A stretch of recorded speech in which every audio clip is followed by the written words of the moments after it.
अस्सलामुअलैकुम, खुशामदीद। अस्सलाम वालेकुम, क्या हाल है? उम्मीद है खैरियत से होंगे। अल्लाह पाक हम सबको अपने हिफ्ज़-ओ-अमान पे रखे। आज का हमारा टॉपिक तो वैसे इंटरमॉलिक्यूलर फोर्स है, क्योंकि हमारे इस इलेक्ट्रिक वाले चैप्टर के अंदर इंटरमॉलिक्यूलर फोर्स के बारे में पूरा डिस्कशन किया हुआ है। इंट्रामॉलिक्यूलर फोर्स जो हमारे कोर्स के अंदर या है ही नहीं किसी भी चैप्टर के अंदर, ये 9th क्लास के अंदर होता था। लेकिन इसको पढ़ने के लिए थोड़ा बहुत इसके बारे में नो होना चाहिए, क्योंकि आपके माइंड से ना इंट्रामॉलिक्यूलर निकल चुका होता है कि ये क्या चीज़ होता है। तो सबसे पहले इंटर इंटर का जो वर्ड होता है, इसका मतलब होता है बिटवीन, या तो हम कह सकते हैं के दरमियान। और किसके दरमियान? ये जो मॉलिक्यूलर का जो वर्ड निकला हुआ है, इसका मतलब मॉलिक्यूल। ठीक है, अभी समझ में आ जाएगा। अभी तो सिर्फ यहां पर पढ़ ले के force of attraction between molecule. यहां पर इंट्रा, इंट्रा का मतलब होता है विथ इन, मतलब के अंदर। किसके अंदर? ये जो मॉलिक्यूलर का वर्ड लिखा हुआ है, मॉलिक्यूल के अंदर, यानी कि मॉलिक्यूल के अंदर जो फोर्स ऑफ अट्रैक्शन होगा उसको हम कहते हैं इंट्रामॉलिक्यूलर, और मॉलिक्यूल के दरमियान जो फोर्स ऑफ अट्रैक्शन होगा उसको हम कहेंगे इंटरमॉलिक्यूलर। बात अभी भी इतना आपको क्लियर नहीं समझ में आया होगा, इसलिए मैंने दो एग्जाम्पल बनाया हुआ है यहाँ पर। जैसे ये एक कंपाउंड है, अगर मैं इसको मिलाऊं तो असल में ये H2O को कहा जाता है। ये भी H2O है, ये भी H2O है, और ये भी H2O है। इस हाइड्रोजन का इस ऑक्सीजन के साथ ना, ये दोनों एलिमेंट, इन दोनों एलिमेंट के अंदर, क्योंकि ये भी एक एटम है, ये भी एक एटम है, इन दोनों के एटम के अंदर एक फोर्स ऑफ अट्रैक्शन मौजूद है वाटर के अंदर। इसका नाम होता है कोवेलेंट बॉन्ड। अगर 9th क्लास के अंदर कोवेलेंट बॉन्ड पढ़ा होगा तो वहां इसके बारे में डिटेल आपको मिल जाएगा। ये जो बॉन्ड है, इसका नाम हुआ यहाँ पर कोवेलेंट, COVALENT, कोवेलेंट बॉन्ड। इसी तरीके से अगर मैं पूछूं इनके दरमियान, इन दोनों एटम के दरमियान कौन सा बॉन्ड है, तो ये भी आप बोलोगे भाई ये भी कोवेलेंट बॉन्ड है। इनके दरमियान कौन सा है, तो ये भी कोवेलेंट बॉन्ड है, ये भी कोवेलेंट बॉन्ड है। तो इसका मतलब ये कि ये ना एटम के अंदर, दरमियान, सॉरी, अंदर मौजूद है, ये मॉलिक्यूल के अंदर का ये बॉन्ड है, यानी कि कोवेलेंट बॉन्ड इस हिस्से में आना चाहिए। ये कोवेलेंट बॉन्ड को मैं यहां लिख देता हूं, ये इंट्रा का है। अब ये इंटर क्या है भाई? दरमियान। देखिए ये एक पूरा मिलाइएगा तो ये एक पूरा मॉलिक्यूल है, ये ठीक है, ये पूरा एक मॉलिक्यूल है, ये पूरा एक मॉलिक्यूल है, और ये भी पूरा एक मॉलिक्यूल है। टोटल मेरे पास 4 मॉलिक्यूल है, और हर मॉलिक्यूल के अंदर जो आपको नजर आ रहा है, यहां पर भी कोवेलेंट बॉन्ड, यहां पर भी कोवेलेंट बॉन्ड, और कोवेलेंट बॉन्ड इंट्रा के अंदर आता है। यहां पर भी ये कोवेलेंट बॉन्ड, इसका मतलब इंट्रा है, ये भी इंट्रा है, ये भी इंट्रा है, ये भी इंट्रा है, ये भी इंट्रा है, ये भी इंट्रा है। अब इंटर कौन है इसके अंदर? देखिए इंटर जो होता है ना, वो आता है चार्जेस की वजह से। यानी कि फॉर एग्जांपल इसके ऊपर आ गया, यहाँ पे ऑक्सीजन है ना, तो ऑक्सीजन के ऊपर आता पार्शियल नेगेटिव, और हाइड्रोजन पर आता पार्शियल पॉजिटिव। यहाँ पर भी पार्शियल पॉजिटिव, यहाँ पे पार्शियल नेगेटिव, यहाँ पार्शियल पॉजिटिव, यहाँ पार्शियल नेगेटिव, यहाँ पार्शियल पॉजिटिव, यहाँ पार्शियल पॉजिटिव, यहाँ पार्शियल पॉजिटिव, यहाँ पार्शियल नेगेटिव, यहाँ पार्शियल पॉजिटिव। ठीक है, यहाँ पर भी पार्शियल पॉजिटिव, वैसे और भी ज्यादा हो सकता है, यानी कि हाइड्रोजन। अब ये पॉजिटिव नेगेटिव क्या देखकर आता है, क्योंकि जब हम आगे डायपोल डायपोल पढ़ेंगे तो वहां क्लियर हो जाएगा। आसान से अल्फाज में कहा जाए कि भाई जो इलेक्ट्रॉन थोड़ा सा देने की ताकत रखता है, जो इलेक्ट्रॉन लॉस करने की ताकत रखता है, उस पर आता पार्शियल पॉजिटिव, सॉरी हाँ पार्शियल पॉजिटिव। और जो इलेक्ट्रॉन गेन करने की ताकत रखता है, मुकम्मल तौर पे नहीं, अगर मुकम्मल गेन कर ले इलेक्ट्रॉन तो फिर तो वो पॉजिटिव और नेगेटिव यूं बन जाता है। जैसे NaCl है, Na और Cl, यहाँ तो परमानेंट होता प्लस और माइनस, यहाँ पे मैंने पार्शियल डाला, थोड़ा बहुत इलेक्ट्रॉन ट्रांसफर होता, मुकम्मल तौर पे नहीं होता। खैर इसको हम तो जब अंदर स्टडी करेंगे डिटेल, तो वहां पर मिल जाएगा डायपोल डायपोल इंटरेक्शन के अंदर कि पार्शियल कवर्ड क्या होता है, कैसे आ रहा होता है, और परमानेंट वाला क्या चीज है। तो इनके दरमियान जो अंदर मौजूद था वो हो गया वहां पर कोवेलेंट बॉन्ड। अब एक मॉलिक्यूल का दूसरे मॉलिक्यूल के दरमियान भी ना अट्रैक्शन होता है। अब ये अट्रैक्शन किसकी वजह से होता है? ये होता है ऑपोजिट चार्जेस की वजह से। जैसे कि ये पार्शियल सॉरी नेगेटिव है ना, तो ये नेगेटिव वाला इस पॉजिटिव वाले को अपनी तरफ खींचना शुरू कर देगा, ये पॉजिटिव वाले से ये नेगेटिव वाला अपनी तरफ खींचना शुरू कर देगा। इस तरह से ये नेगेटिव वाला इस पॉजिटिव वाले को अपनी तरफ खींचना शुरू कर देगा, ये नेगेटिव वाला इस पॉजिटिव वाले को अपनी तरफ खींचना शुरू कर देगा। ये जो एक नया बॉन्ड नजर आ रहा है, जिस ब्लू कलर से मैंने बनाया है, इसी को हम कहते हैं इंटरमॉलिक्यूलर, इंटरमॉलिक्यूलर फोर्स। और इसी तरीके से यहां पर भी जाएंगे। अब आयोडीन और क्लोरीन में एक पे पार्शियल नेगेटिव होता है, एक में पार्शियल पॉजिटिव। अब आयोडीन और क्लोरीन में चेक करते हैं तो आयोडीन की इलेक्ट्रोनेगेटिविटी कम होती है। अब इलेक्ट्रोनेगेटिविटी कहाँ है, तो ये भी चैप्टर नंबर 9 क्लास के अंदर आपको चैप्टर नंबर 3-4 में मिल जाता पूरा डिटेल इसके बारे में। तो ये इलेक्ट्रॉन लॉस करने की ताकत रखता है। तो यहाँ पे पार्शियल पॉजिटिव आएगा, यहाँ पार्शियल नेगेटिव, यहाँ पे पार्शियल पॉजिटिव, यहाँ पे पार्शियल नेगेटिव, यहाँ पे पार्शियल पॉजिटिव, यहाँ पर पार्शियल नेगेटिव। अब बात करें पहले ब्लैक कलर का जो बॉन्ड है, ये बॉन्ड तो कोवेलेंट बॉन्ड है। यहाँ पर ब्लैक कलर का, ये ब्लैक कलर का, ये ब्लैक कलर का, ये कोवेलेंट है। यहाँ पे इलेक्ट्रॉन की शेयरिंग हो रही है, तो इसलिए हम इसका नाम तो देंगे इंट्रा मॉलिक्यूलर फोर्स। हाँ, ये पॉजिटिव और ये नेगेटिव, इनके दरमियान एक अट्रैक्शन बनना शुरू हो जाता है। ये नेगेटिव पॉजिटिव वाला इस, कुछ गलत हो गया सॉरी, यहाँ पे नेगेटिव लगाना था ना, ये नेगेटिव वाला इस पॉजिटिव वाले को अपनी तरफ खींचना शुरू कर देगा, ये नेगेटिव वाला इस पॉजिटिव वाले को अपनी तरफ खींचना शुरू कर देगा। ये जो एक नया बॉन्ड ब्लू कलर से बना हुआ नजर आ रहा है इसके अंदर, अच्छा आगे वाला भी ऐसे ही जा रहा होगा, तो इसी को हम कहते हैं इंटर मॉलिक्यूलर फोर्स।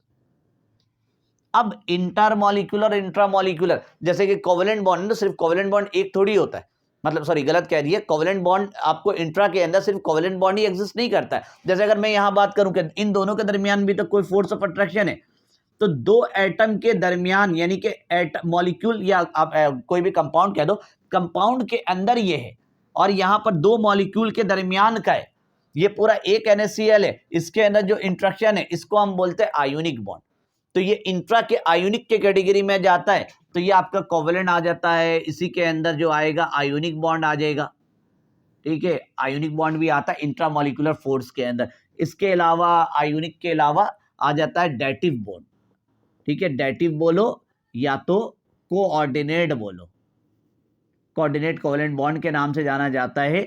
डैटिव का मतलब होता है टू गिव, इलेक्ट्रॉन देने वाला, क्योंकि यहाँ पर डैटिव बॉन्ड अभी भी इधर फर्स्ट ईयर के अंदर डिटेल में नहीं, 9 क्लास के ना केमिकल बॉन्डिंग में पूरा डिटेल में बना हुआ होता है, वहां देखना चाहो तो आप लोग देख सकते हो कि कोई एक एटम इलेक्ट्रॉन देता है और दूसरा एटम इलेक्ट्रॉन लेता है। इलेक्ट्रॉन जो डोनर होता है और जो लेता है उसको हम एक्सेप्टर कहते हैं। तो डैटिव का वर्ड वहीं से निकल कर आए, टू गिव, देने वाला। इसके अलावा इसके अंदर एक और बॉन्ड इंक्लूड होता है, उसका नाम होता है मेटेलिक बॉन्ड। तो ये सारा इंट्रा के अंदर आ रहा होता है। तब इंटर के अंदर भी कोई ना कोई आना चाहिए। तो इंटर के अंदर जैसे सबसे पहला जो इधर आकर हम चेक करते कि जो इसके दरमियान जो आपको अट्रैक्शन नजर आ रहा पार्शियल पॉजिटिव और नेगेटिव की वजह से, ये आता है डाइपोल डाइपोल फोर्स।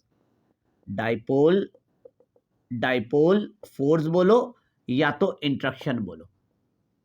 आने वाली वीडियो में हर एक को हम डिटेल में देखेंगे। अभी तो सिर्फ हम इंटरमॉलिक्यूलर इंटरमॉलिक्यूलर के दरमियान थोड़ा सा डिफरेंस देख रहे हैं। इसके अलावा और आइए हाइड्रोजन बॉन्डिंग आ जाएगा इसके अंदर। अब हाइड्रोजन बॉन्डिंग कौन सा वाला, ये। अब हाइड्रोजन बॉन्डिंग और उसमें क्या फर्क है, देखने में दोनों एक जैसा लगता है लेकिन दोनों के दरमियान डिफरेंस होता है। हाइड्रोजन बॉन्डिंग एक स्पेशल टाइप होता है डाइपोल डाइपोल का। तो ये वीडियो जब आगे चलेगी, अगला जो लेक्चर होगा इसके बाद वाला, वहाँ पे अगला जो लेक्चर होगा उसमें डाइपोल डाइपोल मिल जाएगा और उसके बाद वाले में आपको हाइड्रोजन बॉन्डिंग मिल जाएगा। तो अगला है हाइड्रोजन बॉन्डिंग। अच्छा, इसके बाद हमारे कोर्स के अंदर डायरेक्ट आ जाता है लंदन डिस्पर्जन फोर्स। लेकिन टोटल 3 नहीं है, भले हमारे कोर्स के अंदर 3 है लेकिन आपको कम से कम 5 के बारे में नोआ होना चाहिए। वीडियो जब बनाऊंगा तो उनका भी बनाऊंगा। एक होता है आयोन डाइपोल फोर्स और एक होता है डाइपोल इंड्यूस, डाइपोल इन INDU, dipole induce dipole force. तो ये आपके टोटल यहां पर आ जाते हैं 5 इसके हो गए और 4 उस कैटेगरी के अंदर आता है।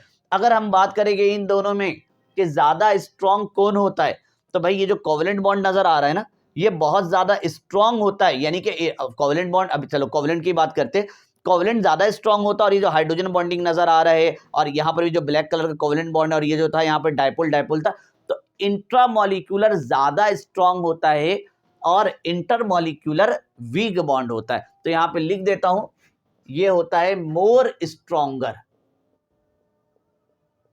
ये होता है मोर स्ट्रॉन्गर और ये वाला होता है वीकर। किसके कंपैरिजन भाई, ये किसके कंपैरिजन वीक है, इसके कंपैरिजन वीक है। ये किसके कंपैरिजन स्ट्रॉन्ग है, इसके कंपैरिजन। लेकिन अगर हम अंदर और घुसे तो इसके अंदर भी, चलो ये तो वीक है यानी कि पांचों वीक के अंदर काउंट होगा। अब वीक में भी कोई तो सबसे कम वीक होगा और कोई सबसे ज्यादा वीक होगा, तो अब आपको इसको ना भी अलग अलग करना है। तो इसमें अगर बात करें कि भाई चलो वीक के अंदर आ गया, अब इनके दरमियान मुकाबला करेंगे, तो सबसे ज्यादा स्ट्रांग कौन होता है इसके अंदर, तो सबसे ज्यादा स्ट्रांग होता है आयोन डाइपोल फोर्स। तो यहां पे मैं लिख देता हूं IDP, शॉर्ट में लिख देता हूं ताकि थोड़ा सा जगह मेरे भी बच जाए। सबसे ज्यादा स्ट्रांग इन पांचों में होता है। दूसरे नंबर में आता है हाइड्रोजन बॉन्डिंग, लेकिन आपके बुक के अंदर लिखा रहता है कि हाइड्रोजन बॉन्डिंग सबसे ज्यादा स्ट्रांग है, क्योंकि आपके बुक के अंदर आयोन डाइपोल फोर्स रखा ही नहीं जाता है। अच्छा, IDF लिखना था, आपके बुक के अंदर आयोन डाइपोल फोर्स के बारे में जिक्र नहीं है, तो इसलिए कहा जाता है कि भाई hydrogen bonding is strongest among intermolecular force. तमाम इंटरमॉलिक्यूलर फोर्स के अंदर हाइड्रोजन बॉन्डिंग को सबसे ज्यादा स्ट्रॉन्ग माना जाता है। लेकिन आप याद रखिए, कहीं पर भी इंटरनेट वगैरह में सर्च करिएगा, आयोन डाइपोल फोर्स का अगर ऑप्शन आ जाए ना हाइड्रोजन बॉन्डिंग कंपैरिजन, तो आयोन डाइपोल फोर्स के अंदर आपका आंसर जाना चाहिए, वो ज्यादा स्ट्रॉन्ग होता है। इसके बाद जाते हैं जो आपको स्ट्रॉन्ग मिलता है हाइड्रोजन बॉन्डिंग के बाद, dipole dipole force. Dipole dipole force, अच्छा ये सिंबल बता रहा है ग्रेटर देन का, लेस देन का ये वाला सिंबल होता है, तो यहां पे ये बताना चाह रहा हूं ion dipole force is greater than hydrogen bonding. Hydrogen bonding जो होता है stronger than dipole dipole force. Dipole dipole के कंपैरिजन आगे चेक करेंगे तो यहां पर हो जाएगा डाइपोल इंड्यूस डाइपोल फोर्स, और सबसे कम जो आपको नजर आएगा वो होगा लंदन डिस्पर्जन फोर्स। तो ये आपके टोटल यहाँ पर 5 जो इनके दरमियान का डिफरेंशिएट बन गया कि कौन ज्यादा स्ट्रांग है कौन ज्यादा वीक है। अच्छा, उस वाले पार्ट में अगर हम चेक करना चाहें, ये तो स्ट्रांग होता है, इसका मतलब है कि चारों इंटरमॉलिक्यूलर के कंपैरिजन स्ट्रांग होता है, लेकिन अगर इन चारों में भी चेक करेंगे तो कोई तो ज्यादा होगा, तो इसके अंदर सबसे स्ट्रांग जो होता है वो होता है आयोनिक बॉन्ड। तो IB लिख दे रहा हूं, आयोनिक बॉन्ड। आयोनिक बॉन्ड सबसे ज्यादा होता है। अब इससे कम कौन सा होता है, ये मेटालिक बॉन्ड, तो MB लिख रहा हूं। इसका मतलब हुआ कि आयोनिक बॉन्ड के दरमियान जो फोर्स ऑफ अट्रैक्शन है मेटालिक बॉन्ड के कंपैरिजन ज्यादा होता है। Ionic bond is greater than metallic bond.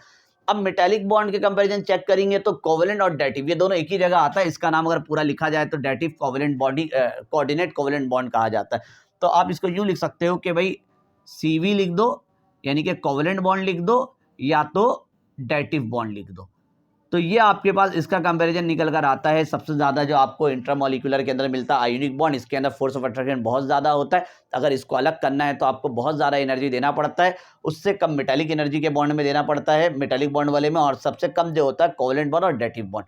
हाँ, जब इनको इसके साथ कंपेयर किया जाए तो यहाँ पर फिर आपका अट्रैक्शन इसके कंपैरिजन ये वीक होता है और ये हमारे पास स्ट्रॉन्ग के अंदर आता है। जैसे अगर इसको कुछ इस तरह से भी लिखा जाता है कि अगर आपको जो रेड कलर या ये बॉन्ड जो आपको जो डॉटेड लाइन ब्लू कलर से यहाँ पे लिखा हुआ इंटरमॉलिक्यूलर, और यहाँ पर ये ब्लैक कलर का, अगर दोनों को तोड़ना है तो इसको तोड़ने के लिए अगर आपको 100 जूल चाहिए तो इसको तोड़ने के लिए 2000 जूल चाहिए। तो इसके कंपैरिजन ये अच्छा खासा स्ट्रांग हो गया। जैसे आप अगर वाटर वगैरह को हीट करना शुरू करते हो तो 100 डिग्री में आपका बॉयल हो जाता है। वो इंटरमॉलिक्यूलर फोर्स जितना भी होता है ना, जैसे आप बॉयल करना शुरू करते हो, ये वाटर का मॉलिक्यूल ब्रेक होता है और एटमॉस्फेयर में चला जाता है, ये ब्रेक हो जाता है, टूट जाता है। टूटता बॉन्ड नहीं है, इंट्रामॉलिक्यूलर फोर्स नहीं टूटता है, ये सिर्फ इंटरमॉलिक्यूलर फोर्स टूटता है। 100 डिग्री में वाटर जो बदल जाता है स्टीम में, वो लिक्विड फॉर्म में अपना स्टेट कन्वर्ट कर देता है गैस में। गैस में जाने के बाद भी वो H2O ही होता है, सिर्फ ये जो ब्लू कलर का जो बॉन्ड है ना, ये खत्म होता है, हाइड्रोजन बॉन्डिंग उसके दरमियान खत्म होता है। लेकिन अगर ये वाला बॉन्ड भी तोड़ना है तो आपने किसी कंटेनर के अंदर डालकर उसको हीट देना, कम से कम कहा जाता है 2000 डिग्री तक जब हीट देंगे तो ये जो ब्लैक कलर का जो कोवेलेंट बॉन्ड है ना, ये भी टूट जाएगा, फिर हाइड्रोजन अलग हो जाएगा, फिर ऑक्सीजन अलग हो जाएगा, दोनों के अंदर ब्रेकिंग प्रोसेस हो जाएगा। तो इस हिसाब से ये वीक है, वो स्ट्रांग है। अगर ये वीक है तो अब इसमें सब में चेक करेंगे तो सबसे वीक जो आता है लंदन डिस्पर्जन फोर्स आता है, और सबसे स्ट्रांग जो आता है इंड्यूस्ड डाइपोल आता है। लेकिन याद रखिए हमारे कोर्स के अंदर ना वो लिखा रहता है कि hydrogen bonding is among strongest intermolecular force. Reason ये है कि हमारे बुक के अंदर इसको गाइड किया हुआ। अच्छा, कुछ केसेस ऐसे भी जो आगे के लेवल में आपको पढ़ाए जाते हैं, कभी कभार ऐसा होता है कि लंदन डिस्पर्जन फोर्स ना सबसे स्ट्रांग हो जाता है, सबसे स्टार्टअप में आ जाता है, लेकिन फिलहाल हमारे कोर्स के अंदर ऐसा कहीं आपको नहीं मिलेगा। ये बहुत आगे के लेवल में जब जाइएगा तो वहां पे ऐसा एक्सेप्शन आ जाता है। अच्छा, इंटरमॉलिक्यूलर फोर्स से नेचर का पता चलता है, नेचर ऑफ, और इससे भी पता चलता है नेचर का। अब दोनों से नेचर का ही पता चलता है, क्या डिफरेंस है, इससे पता चलता है स्टेट का, नेचर ऑफ स्टेट, और इससे पता चलता है नेचर ऑफ सब्सटेंस, SUBSTANC। क्या मतलब हुआ कि अगर इंटरमॉलिक्यूलर फोर्स बहुत ज्यादा हुआ ना तो वो मैटर सॉलिड के स्टेट में आपको मिलेगा। अगर इंटरमॉलिक्यूलर फोर्स कम हुआ, जैसे अगर ये इंटरमॉलिक्यूलर फोर्स है वाटर का, अगर बहुत ज्यादा कर देंगे ना तो ये बर्फ बन जाएगा। लेकिन अगर यहां पर इंटरमॉलिक्यूलर फोर्स कम होगा तो बर्फ लिक्विड में बदल जाएगा, इंटरमॉलिक्यूलर फोर्स वीक हो जाएगा। और अगर आपने इसके अंदर और टेम्परेचर वगैरह बढ़ाया तो इंटरमॉलिक्यूलर फोर्स ब्रेक ही हो जाएगा, बहुत दूर दूर चल जाएगा और वो मैटर का स्टेट गैस में कन्वर्ट हो जाएगा। तो यही बताता है इंटरमॉलिक्यूलर फोर्स कि कौन चीज लिक्विड रहेगा, कौन चीज सॉलिड रहेगा, कौन चीज गैस रहेगा। अगर आप एक जगह एक प्लेट में पेट्रोल रख दो और एक प्लेट के अंदर पानी रख दो, आपको नॉर्मल टेम्परेचर के अंदर पानी प्लेट में रखा रह जाएगा, पेट्रोल उड़ जाएगा। पेट्रोल के अंदर अब वो गैस में इतना जल्दी क्यों कन्वर्ट हो गया? क्योंकि उसके ना इंटरमॉलिक्यूलर फोर्स बहुत ज्यादा वीक था। तो इंटरमॉलिक्यूलर फोर्स फैसला करता है कि कौन सा चीज किसको स्टेट में रहना चाहिए। यहां पर ये बताता नेचर ऑफ सब्सटेंस कि कौन सा सब्सटेंस किस नेचर का है। जैसे कि अगर NaCl है तो इसके अंदर आयोनिक बॉन्ड एग्जिस्ट करता है, तो हम इसे बोल देंगे ये आयोनिक नेचर का है। फिर इससे केमिकल प्रॉपर्टीज वगैरह का पता चलता है कि आयोनिक बॉन्ड को जब पानी के अंदर डाला जाए तो उसका रिएक्शन बहुत तेजी में होता है। इसी तरीके से आपसे अगर कहीं पे लिखा हुआ है नेचर ऑफ सब्सटेंस H2O, तब H2O के अंदर कोवेलेंट बॉन्ड एग्जिस्ट करता है।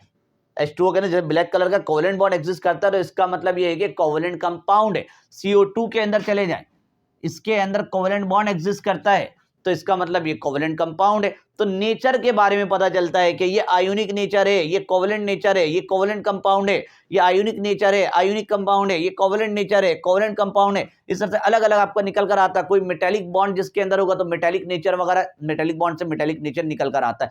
तो इस तरह से आपको दोनों से इंटरमॉलिक्यूलर फोर्स और इंटरमॉलिक्यूलर फोर्स से पता है कि कौन किस नेचर का है। अच्छा, हर कंपाउंड का अपना फिजिकल प्रॉपर्टीज वगैरह भी होता है, जैसे कि बॉइलिंग पॉइंट होता है, मेल्टिंग पॉइंट होता है, वेपराइजेशन होता है, वेपर प्रेशर होता है, विस्कोसिटी होता है, वॉल्यूम होता है। ये जितने भी फिजिकल प्रॉपर्टीज है ना, ये सब इंटरमॉलिक्यूलर पर डिपेंड कर रहा होता है। यूं लिख सकते हैं फिजिकल प्रॉपर्टीज, ये फिजिकल प्रॉपर्टीज जो भी है physical properties depend on intermolecular force. अगर मॉलिक्यूल के दरमियान इंटरमॉलिक्यूलर फोर्स ज्यादा हो जाए तो उसकी वजह से बॉइलिंग पॉइंट में चेंजिंग आ जाता है, क्योंकि जब आप हीट देते हो तो वहां पे उसके अगर कोई भी दो मॉलिक्यूल है, जैसे यहाँ पे दो मॉलिक्यूल, अगर यहाँ पर इंटरमॉलिक्यूलर फोर्स ज्यादा और यहाँ इंटरमॉलिक्यूलर फोर्स वीक है, तो इसको अगर ब्रेक करना है तो आपको इसके अंदर ज्यादा टेम्परेचर देना पड़ेगा, इसको कम टेम्परेचर देना पड़ेगा। तो जिसकी वजह से मेल्टिंग और बॉइलिंग पॉइंट दोनों के अंदर चेंजिंग आ जाएगा कि इसका मेल्टिंग पॉइंट कुछ और होगा और इसका मेल्टिंग पॉइंट कुछ और होगा, इसका बॉइलिंग पॉइंट कुछ और होगा, इसका बॉइलिंग पॉइंट कुछ और होगा। चेंज होने की वजह कौन है भाई? Intermolecular force. क्योंकि जब केमिस्ट्री का डेफिनेशन पढ़ते हैं ना, केमिस्ट्री का डेफिनेशन में लिखता होता है कि study about the properties, composition and structure of matter. तो प्रॉपर्टीज के अंदर दो प्रॉपर्टीज होता है, एक फिजिकल होता है और केमिकल होता है। फिजिकल प्रॉपर्टीज सारा का सारा इसी पर डिपेंड कर रहा होता है। इंटरमॉलिक्यूलर के अंदर boiling point, melting point, VP मतलब है वेपराइजेशन है, विस्कोसिटी है, डेंसिटी है और प्रेशर है। इसके अलावा एवापोरेशन हो सकता है और भी बहुत सारे बेशुमार आपको इसके अंदर फिजिकल प्रॉपर्टीज मिल जाएगा।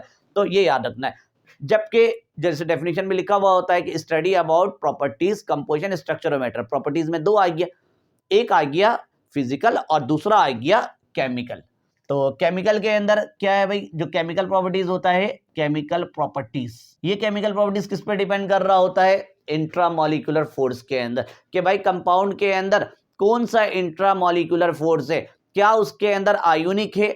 आयोनिक है तो अगर उसको पानी के अंदर डाल देंगे तो जल्दी रिएक्शन कर जाएगा। वो केमिकल प्रॉपर्टीज वो पानी के अंदर रिएक्शन करवाना। इसके अलावा अगर वो कोवेलेंट है तो पानी के अंदर जाने के बाद स्लो रिएक्शन करेगा। इसके अलावा अगर आयोनिक है तो फिर डबल डिस्प्लेसमेंट रिएक्शन देना उसको आसान हो जाएगा, सिंगल डिस्प्लेसमेंट रिएक्शन देना आसान होगा। इसके अलावा आपको अगर वो केमिकल प्रॉपर्टीज में सारा यही होता है ना, रिएक्शन करवाते हैं तो एक एटम से इलेक्ट्रॉन निकल के दूसरे एटम पे चला जाता है, आयोनिक नेचर रखता है। तो केमिकल प्रॉपर्टीज पूरा का पूरा इंट्रा पे डिपेंड कर रहा होता है और फिजिकल प्रॉपर्टीज पूरा इंटरमॉलिक्यूलर के अंदर डिपेंड कर रहा होता है। लेकिन हमारे कोर्स के अंदर स्पेशली जो इस चैप्टर के अंदर लिक्विड के अंदर सारा इंटरमॉलिक्यूलर के अंदर बात करेंगे, जिसमें से तीन हमारे कोर्स के डायपोल डायपोल है, हाइड्रोजन बॉन्डिंग है, लंदन डिस्पर्सन फोर्स है। लेकिन आपको ये दोनों भी पढ़ाते हुए जाएंगे, इन दोनों की भी एक वीडियो होगी, ताकि आपको इसके बारे में नो हाउ हो जाए, ताकि आप आगे किसी टेस्ट वगैरह में जाए, एंट्री टेस्ट वगैरह में, तो आपको परेशानी ना हो। तो ये आपका इंटरमॉलिक्यूलर के दरमियान जो डिफरेंस होता है वो मैंने आपके सामने बयान कर दिया है, रख दिया, पूरा एक्सप्लेन कर दिया जो मुमकिन हो सकता था।